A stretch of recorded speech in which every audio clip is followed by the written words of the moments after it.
अस्सलामुअलैकुम नाज़रीन कराम, नई वीडियो में आपको खुश आमदीद कहते हैं। एक एनी शाहिद ने, एक आई विटनेस ने पीटीआई के एक शख्स पर होने वाले तशद्दुद की कहानी सुनाई है।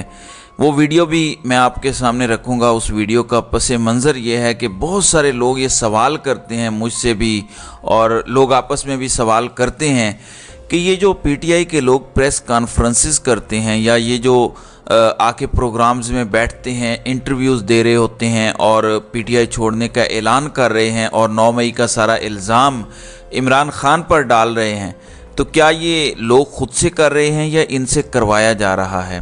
वो पस मंज़र है जिस पस मंज़र में ये वीडियो बनाई गई है। जब हमसे लोग पूछते हैं तो हम पूरी तरह से खुलकर जवाब नहीं दे पाते। हम जानते भी हों तो हम शायद जवाब ना दे पाएँ। लेकिन शौकत बसरा जो पीटीआई के रहनुमा हैं साउथ पंजाब से, शौकत बसरा क्या कहते हैं एक एनी शाहिद के तौर पर? एक बड़ा मारूफ वाक़या हुआ था पाकिस्तान में जनरल बाजवा के ज़माने में। जो कुछ शौकत बसरा ने देखा, आप ज़रा उनके ज़ुबानी ये मुलाहिज़ा करें।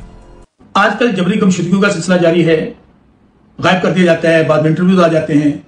मैं आज आपको एक ऐसा वाक़या सुनाता हूं जिसका मैं चश्मदीद गवाह हूं। डॉक्टर शहबाज गिल इमरान खान साहब के चीफ ऑफ स्टाफ भी रहे, तर्जमान भी रहे, मेरे भाई भी हैं, दोस्त भी हैं। उनका भी इसी तरह गन पॉइंट पर अगवा कर लिया गया, लापता कर दिए गए। पार्टी ने, वकला ने भाग दौड़ करके उनको इस्लामाबाद कचहरी में पेश करवा लिया। जिस दिन वो एफिट कचहरी इस्लामाबाद में पेश हुए, मैं भी वहां पे मौजूद था। छोटा सा कमरा था जज साहब का, खचा खच वकला से और कुछ कारकुनान से भरा हुआ था। जैसे ही गिल साहब अंदर दाखिल हुए, शदीद तकलीफ में थे, उनसे चला नहीं जा रहा था। खैर, जैसे वो जज साहब के सामने आए, उन्होंने कहा, जज साहब मैं कुछ कहना चाहता हूं। उन्होंने कहा, कहिए। उन्होंने कहा, जी मेरे पे बेतहाशा तशद्दुद किया गया है। साथ ही उन्होंने कमर से पीछे कमीज उठा दी और यकीन मानिएगा पूरी अदालत में सन्नाटा तारी हो गया। पूरी कमर काली स्याह हुई थी, ऐसा था जैसे खून रस रहा है। खैर, जज साहब ने उनको अडयाला जेल भेज दिया। हमने भी गिल साहब की गाड़ी के पीछे, जिस पुलिस गाड़ी में थे, मैंने भी गाड़ी पीछे लगा ली। मैंने कहा, देखते कहां लेके जाते हैं। खैर, उनको अडयाला जेल ले गए। गिल साहब की गाड़ी अंदर चली गई तो मुझे रोक लिया गया। मिन्नत समाजत करके कुछ 1.5-2 घंटे बाद मुझे भी जाने दिया। जैसे मुझे अंदर लेकर गए जेल के, तो अभी गिल साहब जेलर के साथ वाले कमरे में मौजूद थे। अभी उस सेल में या बैरक में नहीं गए थे जहां को शिफ्ट करना था। तो मैं क्या देखता हूं, वहां हमारा एक दोस्त, हमारा भाई, शेर का बच्चा, मेरी तरह वकील है, हसन नियाजी खान साहब का भांजा, वो पहले से वहां पे मौजूद था। अभी थोड़ी देर बाद ही मैं खराज तहसीन पेश करूंगा हमारी उस बहन को, उस मां की बेटी को, दलेर कारकुन को, कमल शौजब, वो भी अंदर आ गई। खैर, डॉक्टर साहब ने बताया कि मेरे पे बेतहाशा तशद्दुद किया गया है, इलेक्ट्रिक शॉक्स दिए गए हैं, कमर से कमीज उठाई, बाजुओं से कमीज उठाकर दिखाई, टखनों से ऊपर खिलवाड़ की जहां तक खिलवाड़ जा सकती थी। असलियों में शदीद दर्द और जबान साफ नहीं दे रही।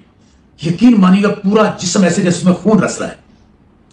ये मैंने आपको क्यों बात बताई है कि आजकल उस्मान डार, सदाकत अब्बासी, फरख हबीब अभी भी लापता हैं। शेख रशीद जो कि 70 साल से ऊपर के सियासतदान हमारे भाई हैं, वो भी गायब हैं। इसलिए जब आप पे इतना बेतहाशा तशद्दुद होगा तो और आप क्या तवक्को रखेंगे?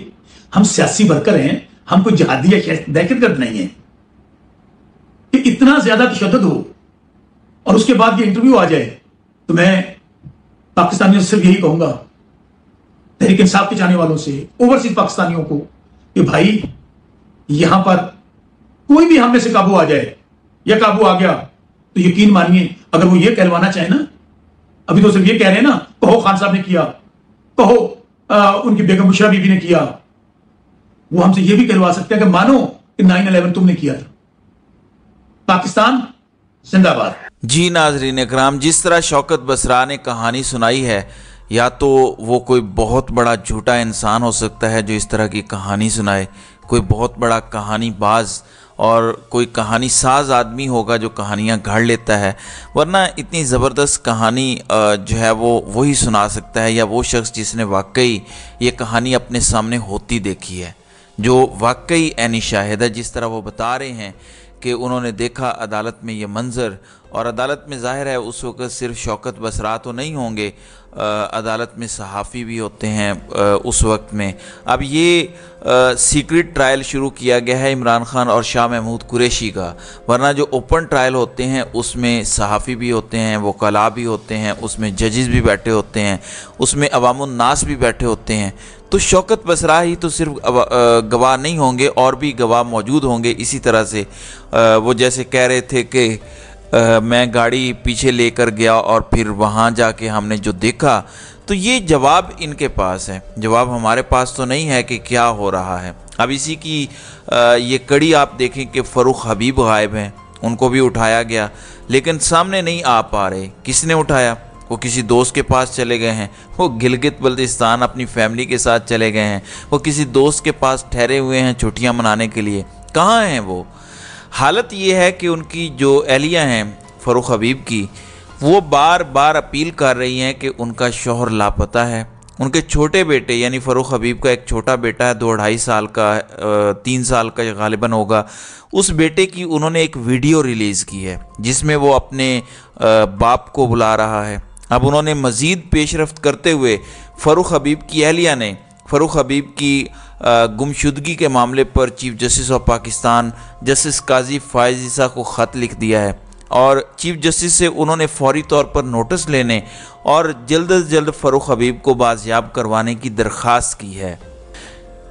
ناظرین اکرام، فاروق حبیب کی بازیابی کے لیے اس سے پہلے لاہور ہائی کورٹ میں حبس بجا کی درخواست دائر کی گئی، لیکن اس کا کوئی نتیجہ نہیں نکل سکا۔ عدالت نے حکم دیا کہ فاروق حبیب کو ڈھونڈا جائے، وہ کہاں پہ ہیں، لیکن کسی بھی عدالت میں فاروق حبیب کو پیش نہیں کیا جا رہا۔ تو انہوں نے خط میں یہ خدشہ ظاہر کیا ہے فاروق حبیب کی اہلیہ نے کہ میرے شوہر کو اپنی سیاسی وابستگی تبدیل کرنے پر مجبور کیا جا رہا ہوگا، اور یہ بھی خدشہ ہے کہ میرے شوہر کو شدید تشدد یا ٹارچر کا نشانہ بنایا جا رہا ہوگا۔ فاروق حبیب کو گوادر سے اغوا یا گرفتار کیا گیا تھا اپنے بھائی اور سسر کے ساتھ۔ اب آپ آ جائیں ناظرین اکرام پرویز الہی کی طرف۔ پرویز الہی عدالت میں پیش ہوئے، صحافی نے ان سے سوال پوچھا کہ آپ پی ٹی آئی کے ساتھ رہیں گے یا پی ٹی آئی کو چھوڑ دیں گے؟ تو پرویز الہی نے جواب دیا کہ ہرگز نہیں چھوڑوں گا، اسی لیے تو جیل کاٹ رہا ہوں میرے بھائی۔ اگر چھوڑنا ہوتا تو جیل کیوں کاٹتا؟ اگر چھوڑنا ہوتا تو عثمان ڈار کی طرح جو ہے وہ چھوڑ دیتا، جیل سے جان چھوٹ جاتی، صداقت عباسی کی طرح چھوڑ دیتا، جیل سے جان چھوٹ جاتی۔ پی ٹی آئی کے بے شمار لوگ ہیں جو مشکل وقت میں کھڑے ہوئے ہیں عمران خان کے ساتھ، پارٹی نہیں چھوڑی، وفاداری تبدیل نہیں کی۔ ان میں سے جس شخص نے مجھے سب سے زیادہ انسپائر کیا، حیران کیا ہے، وہ چودھری پرویز الہی ہیں۔ 77-78 سال ان کی عمر ہے، وہ 2 دفعہ کے چیف منسٹر ہیں پنجاب کے، ارب پتی وہ شخص ہیں، نازوں میں پلا ہوا شخص ہے، اقتدار انہوں نے دیکھا ہے، پنجاب کی پوری ریاست ان کے سامنے ایک اشارے پر کھڑی ہو جاتی تھی۔ آج وہ شخص کوٹ لکھپت جیل میں پڑا ہے، بیمار ہے، اپنی طاقت سے پوری طرح چل بھی نہیں سکتا۔ اس شخص کا عمران خان کے ساتھ کھڑے ہو جانا، یہ ہے اس تحریک کی سب سے بڑی کامیابی۔ جوان مضبوط اعصاب کے مالک تو چلیں کھڑے ہو جاتے ہیں، لیکن جس طرح پرویز الہی کھڑے ہیں اس نے ہم سب کو یقیناً حیران کر دیا ہے۔ اور اس تحریک اور عمران خان کی کامیابی کو سمجھنا، یہ ایک عام پولیٹیکل سائنس یا عام نظریات سے سمجھ میں آنے والی بات نہیں ہے، یہ ایک انتہائی غیر متوقع قسم کا سیاسی فلسفہ بن چکا ہے عمران خان اور ان کی تحریک، اور یہی ان کی کامیابی کی نوید سنا رہی ہے۔